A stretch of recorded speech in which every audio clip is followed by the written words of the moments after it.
दिल्लीमध्ये विद्यार्थ्यांचं आंदोलन सुरू होतं, त्यांच्यावर लाठीचार्ज झाला, कुठेतरी आंदोलन दाबण्याचा एक आंदोलक म्हणून आणि एक नेता म्हणून काय म्हणणं आहे तुमचं? माझं अत्यंत मी त्या सर्व दिल्लीमध्ये असणाऱ्या जंतर मंतर मधल्या सर्व विद्यार्थ्यांच्या बरोबर आहे आणि मी ज्या पद्धतीने एक मुलगी सिरियस आहे, अनेक मुलं 17-18 वर्षाची हात आणि इतर म्हणजे मुलींना सुद्धा प्रचंड लागलेला आहे, तर त्याबद्दल मी या देशाच्या सरकारचा निषेध करतो की या पद्धतीने लोकशाहीमध्ये जर तुम्ही लोकांना वागवत असाल तर तुम्हाला लोकांनी बसवलंय, त्यांना लोकांनी खाली करायला वेळ लागणार नाही.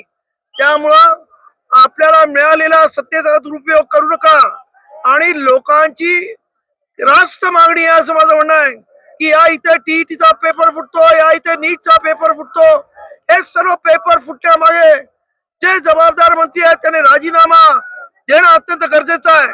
अरे एकेकाळी रेल्वे मिनिस्टर या देशाचे लाल बहादूर शास्त्री होते, एक रेल्वेचा ऍक्सिडेंट झाला आणि त्यांनी आपल्या स्वतःच्या मंत्रिपदाचा राजीनामा दिला.